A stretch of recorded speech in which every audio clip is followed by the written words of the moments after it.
이에 다른 길로 가고 자기가 베델에 오던 길로 되돌아가지도 아니하니라. 아멘. 솔로몬이 죽은 후 그의 아들 르호보암이 왕이 됩니다. 그러나 그는 백성들의 요구를 거절하고 더욱 가혹한 정책을 펼쳤습니다. 그래서 이스라엘은 남과 북으로 나뉘게 됩니다. 그런데 북이스라엘의 왕이 된 여로보암은 왕권을 안정시키기 위해 어리석은 짓을 합니다. 그는 하나님께서 정하신 예루살렘 성전 대신 베델과 단에 금송아지를 세우고 임의로 제사장을 세우며 우상 숭배를 조장했습니다. 이것은 하나님의 뜻을 완전히 거스르는 행위로 북이스라엘을 영적으로 타락하게 만드는 일이었습니다.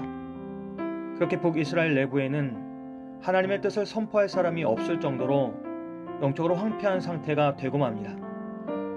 그래서 하나님은 남유다에서 하나님의 사람 한 선지자를 보내어 베델의 제단에서 분향하고 있던 여로보암에게 경고의 말씀을 전하게 하십니다. 하나님의 사람은 여호와의 말씀을 받아 베델의 제단을 향해 강력한 저주의 예언을 선포합니다. 그는 제단을 향해 하나님의 말씀을 전하는데 다윗의 집에서 요시아라는 왕이 태어나 너희 위에서 분향하는 산당 제사장들을 제물로 삼을 것이며 사람의 뼈를 태울 것이라고 외칩니다. 그리고 이를 증명하는 징조로 제단이 갈라지고 그 위에 재가 쏟아질 것을 예언합니다. 하나님의 사람이 전한 저주는 여로보암의 통치 기반을 흔드는 위협적인 발언이었기에 이 말을 들은 여로보암은 격분하여 그 사람을 잡으라고 명령합니다. 그러나 그가 손을 뻗어 명령하는 순간 그의 손이 마비되어 움직이지 못하게 되었습니다. 동시에 하나님의 사람의 말대로 제단이 무너지고 재가 쏟아졌습니다. 이 광경을 목격한 여로보암은 두려워하며 하나님의 사람에게 간청하는데 자신을 위하여 내 하나님 여호와께 은혜를 구하여 자신의 손이 다시 회복되도록 기도해 달라고 합니다. 이에 하나님의 사람이 기도하자 여로보암의 손은 다시 회복됩니다.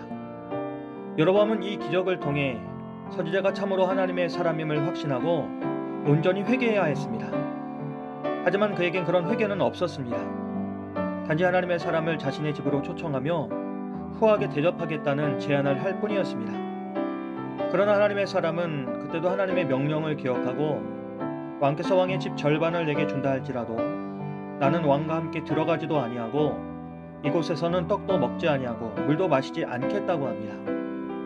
그렇게 그는 자신에게 주어진 하나님의 말씀을 철저히 지키며 베델로 오던 길과 다른 길로 되돌아갑니다. 이 사건을 통해 우리는 하나님의 말씀을 신뢰하고 끝까지 순종하는 것이 얼마나 중요한지를 깨닫게 됩니다. 하나님의 사람은 처음부터 분명한 명령을 받았습니다. 그것은 베델의 제단에서 하나님의 말씀을 선포하는 것이었으며 그 후에는 여로보암과 어떤 교제도 나누지 않고 베델로 온 길과 다른 길로 돌아가는 것이었습니다.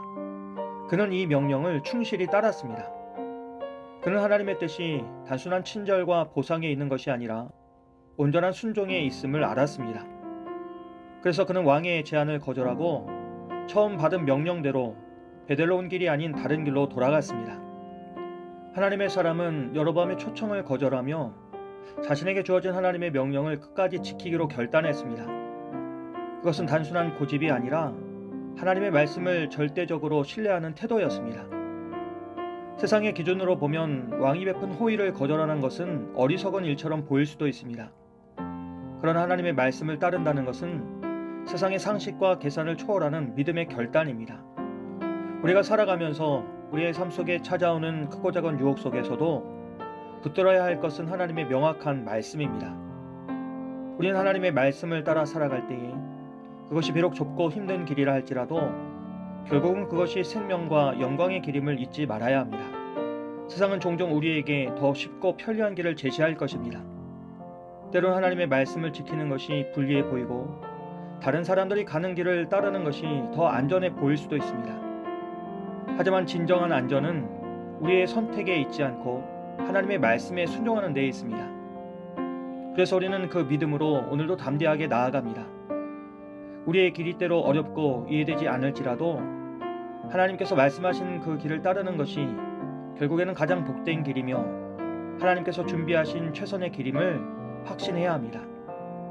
우리가 믿음으로 한 걸음을 내디딜 때 비로소 우리는 하나님의 놀라운 역사와 섭리를 경험하게 될 것입니다. 새로운 한 주를 시작하면서 하나님께서 우리에게 주시는 말씀이 무엇입니까? 오늘도 하나님께서 주신 그 말씀을 신뢰하며 순종의 길을 끝까지 걸어가는 우리 모두가 되시길 주님의 이름으로 축복합니다. 사랑의 하나님, 우리가 세상의 유혹과 권력 앞에서도 하나님의 말씀에 순종하는 자가 되게 도와 주시옵소서. 그리고 우리의 길을 인도하여 주셔서 늘 생명의 길을 걷게 하시고 하나님의 뜻을 온전히 따를 수 있도록 성령님 인도하여 주시옵소서. 예수님의 이름으로 기도합니다. 아멘.